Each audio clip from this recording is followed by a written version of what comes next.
Let's welcome in our DLLS Mavs beat writer, Ron Harrod Jr., live from H-Town in Houston after the Mavericks fall to the Houston Rockets 111-107.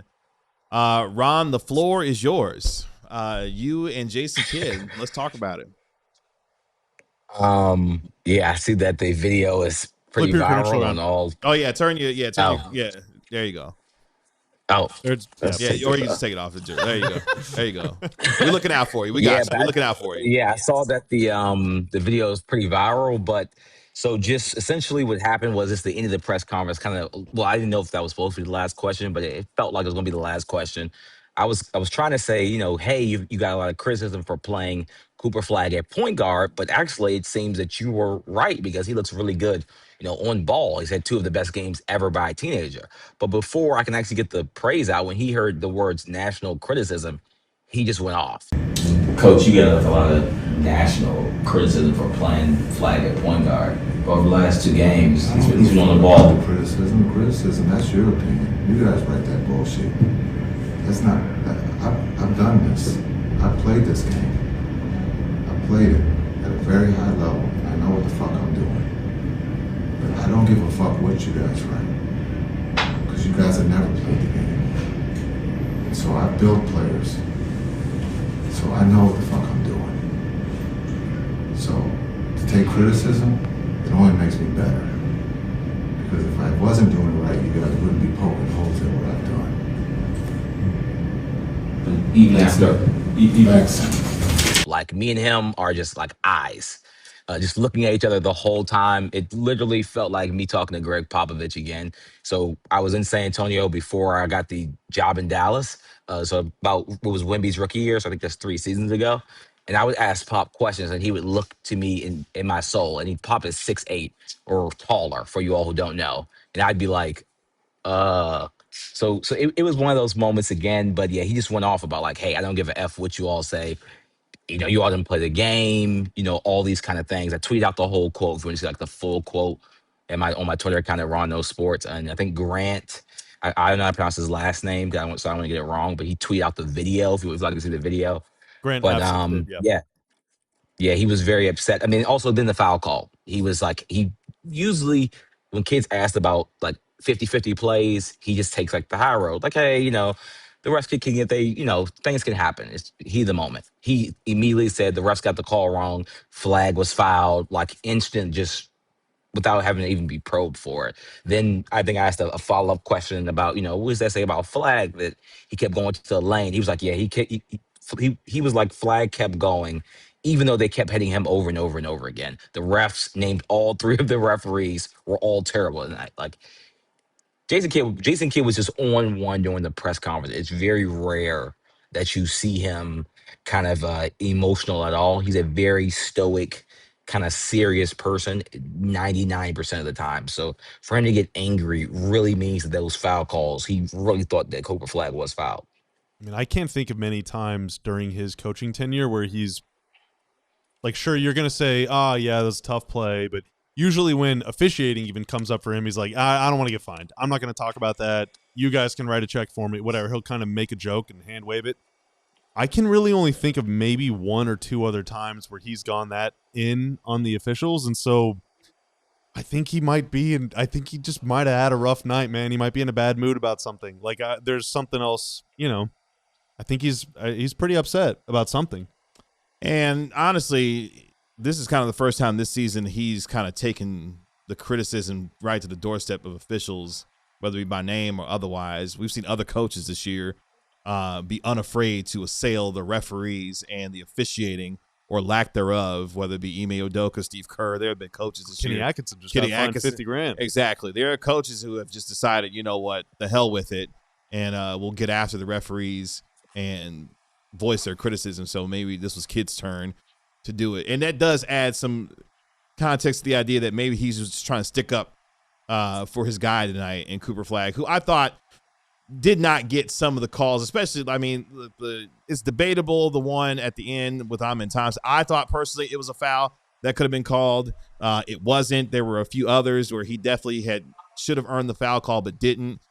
So it sounds like Kidd was just trying to stick up for his rookie star. I mean, there was multiple times tonight where Cooper Flagg drove to the lane, bumped past, some of the best perimeter defenders in the league, Amin Thompson, Tari Eason, made a bucket and was on the ground looking for a foul, and it wasn't called. Like, it wasn't one time, wasn't two times. It was multiple times during the game where he bumped a player out the way, got a bucket, and got no foul call. He kept playing because that's the type of player that Cooper Flagg is. But to me, it just seemed like Jason Kidd was taking up for his his new superstar player. Because Cooper Flagg is not going to kind of raise hell, quote unquote, when he comes to the podium, which he did. He kind of just, did what Cooper Flagg always does. He's very calm. It's like, I got to do better. I could have made that last shot. Like, he's not even really tripping, at least publicly, on that at all. So Jason Kidd just came to Cooper Flagg's defense. And to be fair, the man had 49 points the other game and had 6 free throws. Where do you see that at? Like, people are saying ethical hooping. Yeah, sure, that's cool and all for Twitter and everything, but give the boy some calls. I mean, there's very few players that drive to LA by just Cooper Flagg and don't get calls. Why the hell is Austin Reeves getting more foul calls a game than Cooper Flagg? Like, what are we doing?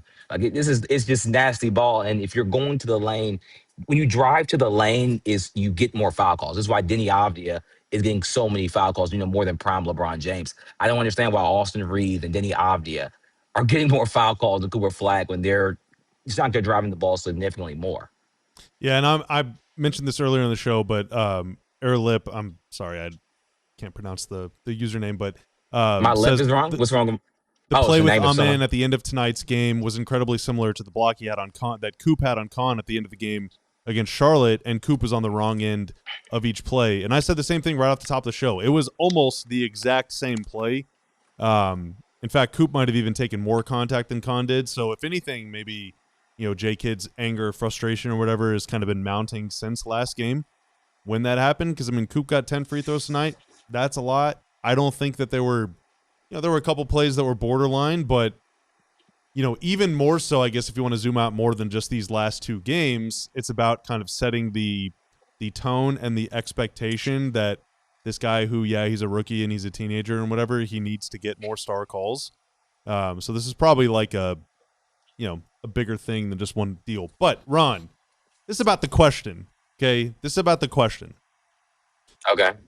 Why? I guess how often has J Kidd been asked, whether it's by you or by other people, about Coop playing point guard? Like, is this something that comes up pretty often in post games? I don't. To be honest, I wouldn't say it's often. I mean, it's also probably not never, but I think early in the season for sure. It's just that. Looking from Jason Kidd's perspective, he's a very smart coach. He's one of the greatest point guards of all time.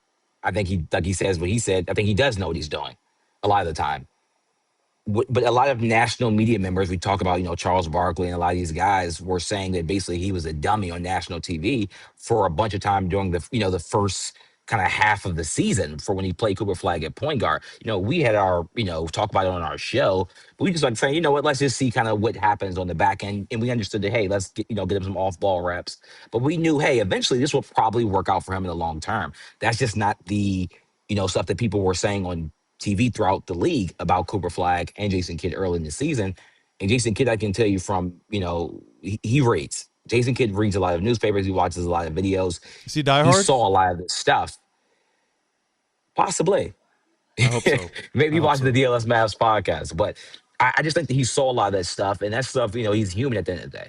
That stuff can get to you, and everyone's basically calling you a dummy and acting like you don't know what you're doing with, at your job, and you're one of the greatest point guards of all time and one of the best passers, one of the best, he was known for his IQ when he played. That was kind of his calling card. So for you to be known as like this smart guy, and then for on the back end, people are now calling you essentially a dummy, it can get to you over time. And it seemed like it's, kind of chipped away at that egg. I don't know how many people are saying dummy necessarily. I mean, the other thing too about it is like coming out the gate this year, the Mavs did have stated intentions of being a playoff team.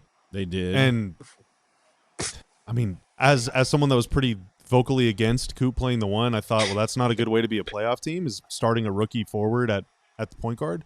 Now it's worked out if you want Darren Peterson, it's going great, but I'm not saying that as a slight to J Kidd. I'm like, that was a matter of circumstance. Again, like, who are you starting at the one? Brandon Williams was hurt. You had D'Lo. Mm-hmm. Ryan Nembhard hadn't cracked the rotation. There was no other option. Like, it just is what it is. So, but it was just like, man, that was part of why I didn't really think that the Mavs were going to be that good this year. Agreed. And maybe Coop has taken steps forward. Maybe he hasn't. I don't know. I mean, he's certainly putting together some impressive games. But like, I don't know, dude. It's pretty tough. It's just very tough. To that point, like something doesn't jive because if your stated intentions are being a playoff team and you decide to run a rookie who's never played point guard before out there with no true point guard on this team, someone's visions are clashing here. Well, do you think that they would have had better chances of making the playoffs had they started opening night with either D'Lo or Nembhard? Because again, B-Will was out, so Brandon Williams can't be part of that discussion. We'll never know. I thought the intention would be if you're bringing in D'Angelo Russell, the former GM who worked here brought in D'Angelo Russell with the idea that he would be a stopgap until Kyrie Irving came back. The GM did. That's what I'm saying. Not the coach. So you And the make GM my is not point. here anymore. Was there a clash of visions? Because why is the coach, who is a Hall of Fame point guard, putting a player who's never played point guard before starting when the GM brought in what was supposed to be a stopgap to play point guard until Kyrie Irving come back to allow the Cooper Flagg guy who's never played point guard to develop in other spots on the floor? Something is amiss here. That point guard isn't good. My point is there's two different visions here that are clashing. There's two different ideals that are clashing. So maybe if you're a conspiracy theorist going down this road, maybe the head coach decided, well, let me put the guy who's never started point guard before out there to nuke the idea that this vision that the GM has can get him out of here, and then we can start get the things rolling here from once he's gone. Like, I don't know. Like, It's a little tinfoily, but I like it. There? I'm just saying, like, Wow, why would the KG's coach, going there. and again, this also goes back to why would the coach who also has believed and been in lockstep with the guy who was here as the GM believing in his vision decide, hey, let's put a guy Reportedly. out there that's never played that before when the GM was like, no, I got a point guard here who can help make this go and make my vision go until Kyrie Irving comes back. Like something doesn't click here. Like it just doesn't click. So I don't know, man. It's a lot going on. It's a lot going on, and we'll to your question, we'll never know because Jason Kidd decided I'm gonna put, Cooper Flagg out here instead of D'Angelo Russell or Nembhard or whomever. And it's crazy too because Cooper Flagg maybe had his second best game ever as a Maverick, third best game as a Maverick, and like that's not even the story tonight. I haven't even got a chance to file my story because it's been so chaotic, and I got a chance to go in the locker room and do some stuff there that was necessary. And it's like, Cooper Flagg being I think he's one of the four teenagers to have, the first teenager to have 30 points, 10 rebounds. So it's just the fact that that's even been buried just because of all. Oh no, Ron's internet has been cut. I think he's being silenced. We need to send an investigator down there. And Cam, let me ask you a We question. sent security with him, did we? Probably. Tanner? Okay. Okay. Cam, let me ask you a question. Go back to Cam up there for a second there. What the F is KG on? Let me ask you a question. What sense does it make to put the guy that never started at point guard before when you have quote unquote point guards on the team? Well, but they're not. Like, I do not fault anyone for thinking that Coop is a better point guard than D'Angelo Russell. Like, I will never. that's what he does. I'm not disagreeing. I'm just simply making the point He that did it there are with Giannis too. Right? that there were two different individuals who had two different ideas on how this should look at the point guard position. Why weren't those two individuals on the same page? I mean, GM and coach don't have to be on the same page. But they have said on record that the two of them are on the same page. Sure. Of course you're taking going to PR, say though. that. That's what I'm PR. saying. I'm taking them at face value. I'm just taking them at face value because I'm not in those meetings. Yeah, but like, I'm not behind closed doors. What does that like? What does that mean? That Cooper Flagg would have been starting at point guard if the GM and the coach were on the same page. Because who is agreeing to bring in D'Angelo Russell beside Nico Harrison? Who wanted him here? I mean, probably no one. I mean, no other teams exactly wanted him. That's my point. But it's not like it was like oh man, maybe they would have agreed about Russell Westbrook. We'd probably be having the same conversation. Like Russ is better, but like, they needed an actual player, not a stopgap. So why did the GM And that feel like wasn't that was the right available. choice? Because then? the GM is not good at his job and he got Okay, fired. then. Like, what do you? Okay. I don't understand what point you're trying to make. Like, that was a terrible decision. And like, I spent 6 months of my life bitching about it on the internet, like turning everyone off because I'm such a negative Nancy all the time and such a doomer. Yeah. Like, obviously he was wrong. Like, I don't. What is the point is the coach and the GM were not on the same page about the point guard position. Sure, yeah. That GM That's- that GM is singularly bad at his job. Like, he is like iconically bad. I would hope that no one is on the same page as that guy. And that's a problem. Yeah, and that's why he got that- fired. But that's And also that's- why, yes. Yes. Yeah, exactly and that's why what I'm he got saying. fired. That's why kids had to start the guy there. So again, that's the point I'm getting to is no one's on the same page with each other. Now you're getting to a point where kids unhappy and bubbling over about criticisms they probably didn't need to take, because if he had an extra real point guard, he wouldn't have to be dealing with any of this. To be fair, I feel like now the team and brass are, to me, at least what it seems like, they're on a similar path of what they want. Is what it seems like. It seemed like Jason Kidd. I understand that he blew up tonight. What happened? That was a lot of stuff in kind of one press conference. But overall, I think that the Mavs and the coach are on the same accord. I hope. Let's hope. Let's hope. We got the Connor super. Ron, you got a super. Yeah, we just have to do this one for Ron. Okay. Connor with the $2 super chat. Did Ron keep eye contact? Had to be intimidating. I'm gonna be honest. We looked at each other literally for that whole minute. Yes! I felt like I didn't blink, but I had to blink, but it just felt like my eyes were burning. And it's like we just were like No pupil to blinks? pupil. Because I don't think he blinked It either. just That is was- like, it that's was powerful. just like, yeah. But That's I'm really powerful. 5'9", Jason Kidd's like 6'5", so I don't think I would win. If well, it y'all did were come both to sitting blow. down, so it's all the same. Yeah. Thank God we were sitting. I don't know if I've ever made eye contact with someone for that long. That's tough. But like, what are you supposed to do? Like, you don't want to be the first person to look down because, like, now I'm a coward. So, like, I'm just gonna just sit on this. I mean, just is what it is. Yeah. You know, you got to just kind of sit in that fire, and that's kind of what happened. Well, good for you, man. I mean, that's pros move. Can't do it and then turn away. You know? Yeah. The funniest part about this whole bit is that you were actually trying to compliment the dude. He wouldn't let you get to it. Like, you was trying to actually praise the guy for what he did. He was like, actually, nah, not tonight. You finna catch this word. Because it was like, I can kind of see it. Like, I'm like, okay, you know what? Maybe, it resulted in some losing, but now we kind of realize the team isn't good anyway. So who really cares if they lost games early on? But it seemed like the on-ball reps mean something. So, he probably we didn't get to that part.